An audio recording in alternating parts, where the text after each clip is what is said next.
कभी कभी वह याद और वह मंजर याद आता है तो मेरा दिल दहल उठता है। आखिर वह क्या था जिसे मैं आज तक भूल नहीं सका। जब कभी वह वाक्य मेरे सामने आता है तो खौफ के मारे आज भी मेरे डोंटे खड़े हो जाते हैं।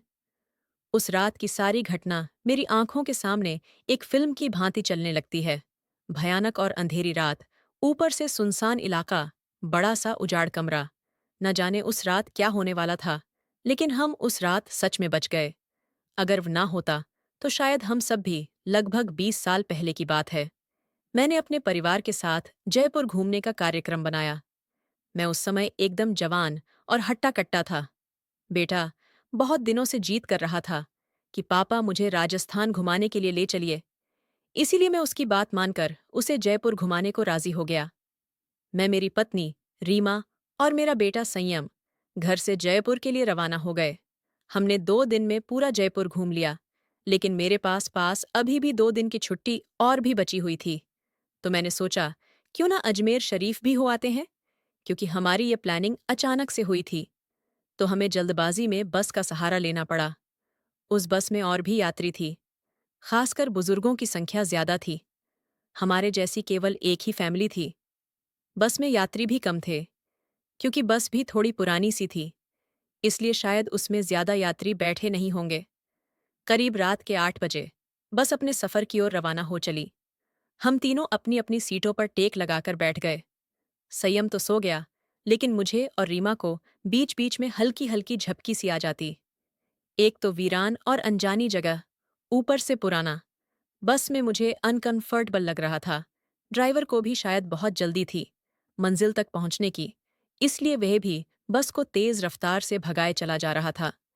अंदर से डर भी लग रहा था कि कहीं वह बस को ठोक ना दे, क्योंकि अंधेरा घना था। साथ में सुनसा सड़क के किनारे, जिन पर ना कोई घर दिख रहा था, और सड़क पर भी इक्का दुक्का वाहन ही दिखाई दे रहे थे। कुछ बुजुर्गों ने ड्राइवर को भी टोका कि बस की रफ्तार जरा धीमी करो। कुछ समय तक तो उसने बस को धीमी रफ्तार में चलाया, लेकिन फिर कुछ देर बाद उसने फिर से बस की रफ्तार बढ़ा दी। एक बुजुर्ग ने फिर से उस ड्राइवर को टोका कि बस की रफ्तार कम करो, लेकिन मना करने के बावजूद फिर से ड्राइवर ने रफ्तार बढ़ा दी। तब ड्राइवर ने जवाब दिया कि अंकल जी, जो भी मैं कर रहा हूं वह बिल्कुल ठीक कर रहा हूं। मैंने सुना है कि यह इलाका अच्छा नहीं है, बहुत ज्यादा खतरा है इस जगह पर, और हम इस इलाके को जितनी जल्दी पार करके आगे बढ़ जाएं उतना अच्छा है। ड्राइवर की बात सुनकर सबने कहा कि चलो ठीक है।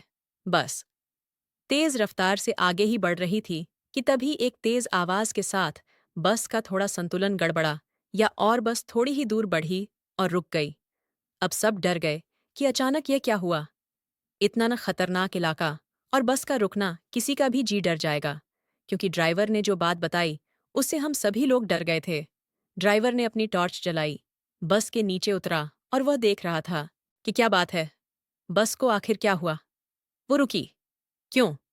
कुछ देर के मुआन के बाद उसे पता चला कि बस के पीछे और के दोनों पहिए पंचर हो चुके हैं, और बस में एक्स्ट्रा पहिए भी नहीं है जिससे उसकी मरम्मत हो सके। अब क्या किया जाए? सभी सोच में पड़ गए। रेतीली अनजान जगह, अमावस की गहरी काली रात, जंगली जानवरों का डर और बस का यूं खराब हो जाना। सबके तो जैसे होश ही उड़ गए थे। अब क्या करें, क्या ना करें, किसी के कुछ समझ में भी नहीं आ रहा था। तभी कंडक्टर को थोड़ी दूर एक रोशनी दिखाई दी। उसने सबसे कहा कि देखो, वहां रोशनी दिखाई दे रही है। हो सकता है कि वहां कोई गांव हो, चलो सब वहां चलते हैं। शायद रात भर के लिए कोई सुरक्षित जगह मिल जाए। अगर एक कोठरी भी मिल गई तो सब वहां एक साथ बैठकर रात तो गुजार ही सकते हैं। सब कंडक्टर की बातों से सहमत हो गए। सब ने अपना अपना सामान उठाया और चल पड़े उस रोशनी की ओर। जैसे ही वह सब उस रोशनी के नजदीक पहुंचे तो हमें एक बड़ी सी कोठरी दिखाई दी, जिसे देखने से लग रहा था कि वह कोई बहुत पुरानी ठहरने का सराय है, जहां भूले भटके मुसाफिर रुकते होंगे। सब कोठरी के दरवाजे के बाहर खड़े हो गए। ड्राइवर ने करके दरवाजे की कुंडी खटखटा आई। थोड़ी देर में एक बहुत ही बूढ़े व्यक्ति ने दरवाजा खोला। उनके सिर पर एक बड़ी सी पगड़ी थी। गले में पुराने जमाने का कोई आभूषण था। कानों में भी कुंडल पहने रखे थे। कुर्ते के ऊपर उन्होंने एक सदरी पहन रखी थी। कमर में धोती, पैरों में पुराने जमाने की ऊंट के चमड़े की बनी मोजड़ी पहन रखी थी, और हाथ में एक बड़ा सा लठ ले रखा था वो, और उनका पहनावा बहुत ही अजीब लग रहा था। तभी कंडक्टर ने बड़ी हिम्मत करके कहा, ताउसा बस पंचर हो गई है, हम सबको रात गुजारने के लिए। अगर आपकी कोठरी में थोड़ी जगह मिल जाती तो बड़ी मेहरबानी होती। उस कोठरी के मालिक बोले, डरने की जरूरत कोई ना है, ये सराय तो मैंने भूले भटके मुसाफिरों के लिए मदद करने के लिए बनाई है। मैं चौधरी सुमेर सिंह और मरी घरवाली धन्नो मुसाफिरों का ख्याल रखते हैं। आप सब लोग भीतर पधारो, जो हम दोनों से बन पड़ेगा, हम आपकी मदद करेंगे। कंडक्टर बोला, बहुत बहुत धन्यवाद ता, उसा बड़ी मेहरबानी, जो इस अनजान जगह में आप हमारी मदद करने को राजी हो गए। चौधरी सुमेर सिंह बोले, इसमें धन्यवाद की बात है, ये तो मारा फर्ज है। मारे को बहुत खुशी हुई, जो आप लोग मारे यहाँ पधारे। ये रहा पानी से भरा मटका, इस बड़ी सी डलिया में पूरियां रखी हैं, और उस बड़ी सी बटोही में आलू की तरकारी होगी। यह रहे पत्तल, और आप सब अपना खाना परोस लीजिए। महिलाएं धनों के पास चली जाएं, और पुरुष मेरे साथ आ जाएं। जल्दी से सब खाना खा लो, और फिर जिसे बाहर का काम निपटाना हो वह निपटा आए, क्योंकि 12 बजे के बाद कोई भी बाहर नहीं निकलेगा, और ना मैं किसी को बाहर निकलने दूंगा, और कोई भी इसका कारण नहीं पूछेगा। सबके पास अपनी अपनी हाथ घड़ी होगी। समय के अनुसार काम करके सोने के लिए लेट जाओ। ये रहे कंबल, सब बिछा लो। हम सब ने चौधरी सुमेर सिंह की सारी हिदायतों के अनुसार काम किया और कंबल बिछाकर लेट गए। जिनके पास अपने अपने शॉल और चादर थी, वे सब ओढ़कर लेट गए। चूंकि मेरे पास उड़ने वाला बड़ा कंबल था, इसलिए मैंने बेटे को अपने साथ सुला लिया, और मेरी पत्नी औरतों के साथ अपना सल उड़कर लेट गई। चौधरी जी ने एक बार फिर सबको बाहर न जाने की हिदायत दी और सबको सोने के लिए कहा। लगभग 12 बजे के बाद न जाने कंडक्टर को क्या सूझी, उसे बीड़ी पीने की तलब लगी और वह बाहर जाने लगा। चौधरी जी ने उसे बहुत रोका, लेकिन वो नहीं रुका, और उसने चौधरी जी की बात को हल्के में ले लिया और बाहर चला गया। कंडक्टर के बाहर जाने के बाद चौधरी जी ने जल्दी से कोठरी की किवाड़ बंद किए और साथ में पटरे की मदद से किवाड़ को मजबूती से बंद कर दिया कि कोई भी भीतर ना आ सके, और सारे रोशनदन और खिड़कियों को भी बंद कर दिया। कुछ देर के बाद बाहर से बहुत बुरी बुरी और डरावनी आवाजें आने लगीं। साथ में कंडक्टर की भी आवाज सुनाई दी। वह चिल्ला चिल्ला कर बचाओ बचाओ चिल्ला रहा था। कोठरी के कुछ लोग कंडक्टर की मदद करने के लिए बाहर जाने लगे, लेकिन चौधरी जी ने उन्हें यह सब कहकर रोक दिया कि अगर सब बाहर गए तो सर्वनाश हो जाएगा। वह शैतान अगर भीतर आ गया तो हम में से कोई भी जिंदा नहीं बचेगा। सब अपनी जान के बारे में सोचकर पीछे हट गए। फिर चौधरी जी ने सबसे कहा कि सब अपनी अपनी जगह पर लेट जाएं, और उनकी बात मानना हम सब की मजबूरी थी। हम सब ने वही किया जो चौधरी जी ने कहा। एक आध घंटे के बाद सबको नींद आ गई। हम सब सुबह जगे तो वहां का मंजर देखकर दंग रह गए।